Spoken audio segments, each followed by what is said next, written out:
on the outside looking in.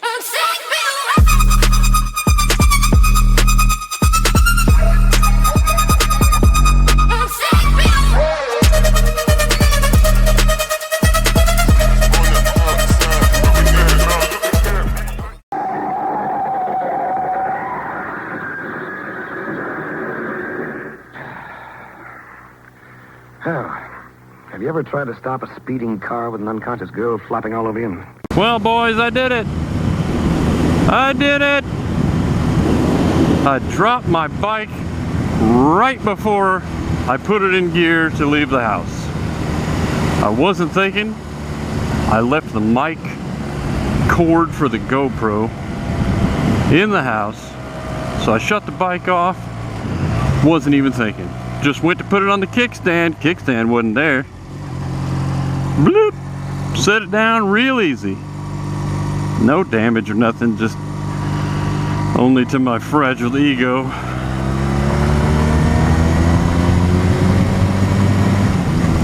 Just goes to show, happens to everybody. Oh well.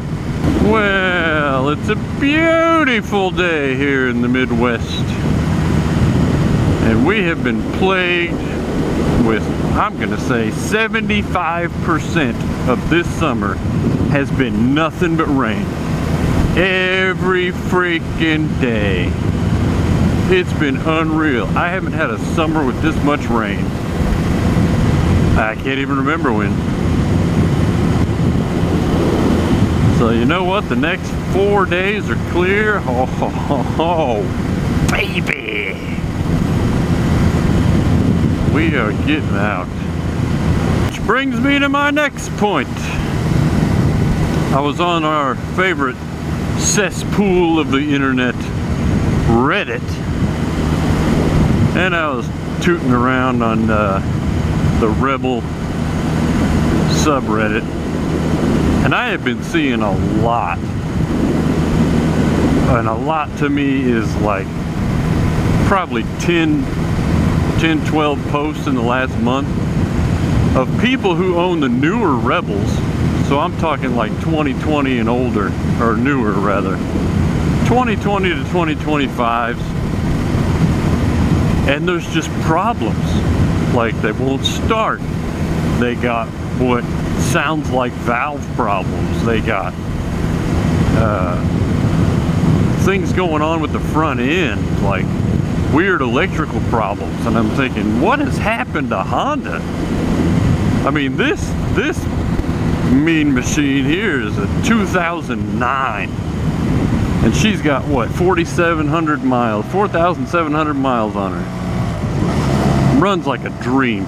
There isn't a day that I go out to ride this bike that I don't do anything but check the tire pressure and take off. I don't worry about, oh, is it gonna start? You know, is it gonna feel weird in the front end? Is it gonna have some weird electrical problem? None of that.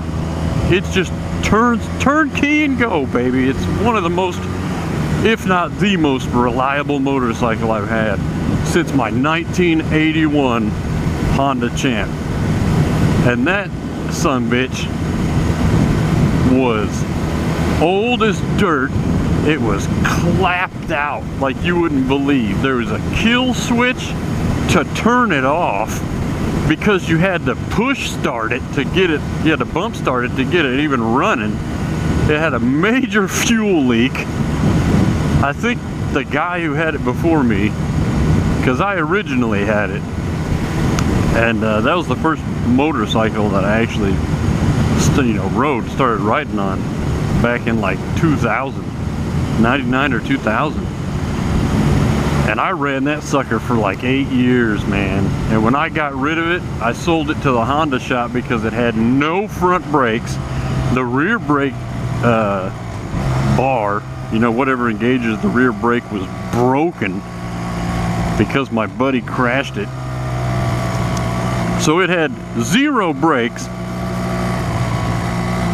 Make sure that guy's not gonna cream me.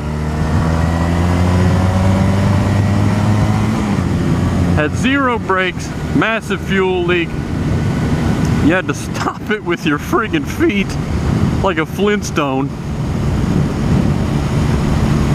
It had no ignition, no kickstart. The kick rod was gone from the crash. So you had to push it, get it going, dump the clutch. No, it didn't even have a clutch. It had this weird high-low gear selector. It had like high-low gear and neutral, and it was down on the case of the engine, like above the case of the engine. It was built onto the top of it. So you had to put it in neutral. You had to get it rolling at a pretty good clip because the tires were basically dry rotted at this point. You had to push this little button in on top of the engine and slam it into high gear, and then it would start. And then once you got it going, you were cool. It was, you know, basically a DCT transmission. I think it was a centripetal clutch back then. Automatic, basically. You get what I'm saying. And that thing was a nightmare. And when I got it back, it was in worse condition than when I left it. Still didn't have any brakes, no kick rod, the whole nine. Only now it has a huge fuel leak. And I'm trying to pick up the thread. And it had a push button right here where the plastic should be. And that's how you killed it, how you turned it off once you got it running. And you know what? That thing ran like a dream once you got it going. Now you're telling me a 39-year-old motorcycle with all those problems still turns over reliably when you know, get it rolling fast enough.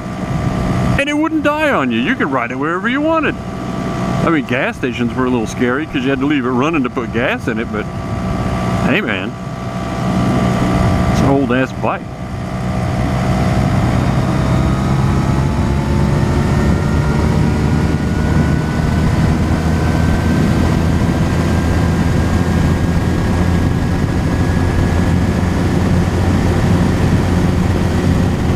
So I get on Reddit and I'm looking at all these problems with the new 2020s and the 2025s, and I'm like, what the hell is going on in not just the motorcycle market, but the car market in general, to where you have people buy brand new bikes, you know, brand new vehicles, and they expect them to run and be, especially Honda, you expect it to be reliable. Like, that's why you buy it. Sure, statistically it's a little bit slower than most other bikes of the same class or whatnot, but it's a fucking Honda. You bought a Honda because you know the damn thing can be shot out of a cannon into a lake, and if you can fish it out, it's probably gonna start.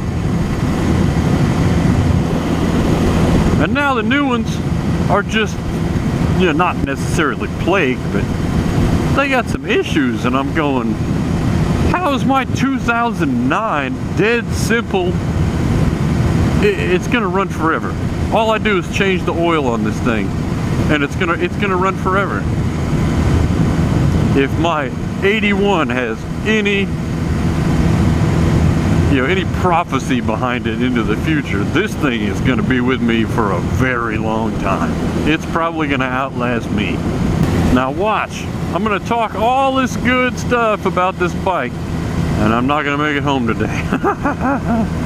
Don't you do it, don't you dare! Ah, gorgeous day. Gorgeous day.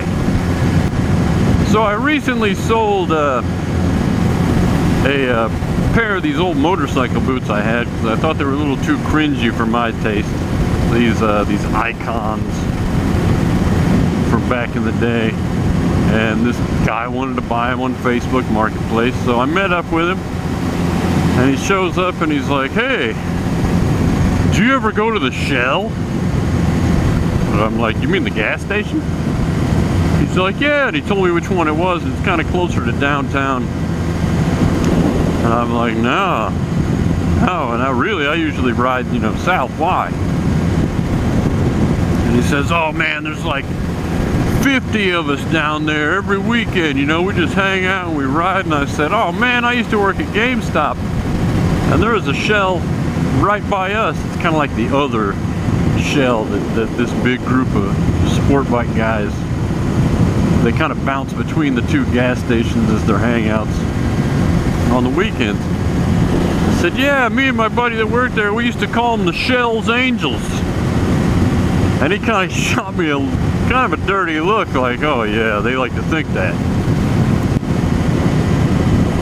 And, you know, it's just a bunch of hooligans, man. They're running from the cops and drag racing down, you know, 35-mile-an-hour 2-lane roads, like stupid stuff. He's like, you should come down, hang out. I'm like, dude, look what I ride. I'm not hanging out with a bunch of 650s and 1000 sports bikes. Like, no thanks, man. He's like, oh, it's cool. There's like 20 Groms that come and hang out with us. You know, they're popping wheelies and whatever. Danger Will Robinson. Come on, homie. Hey, check out my biplane. You guys see that way up there? That guy's doing some crop dusting. Whoa! What are you boys up to? Found yourself a treat, huh?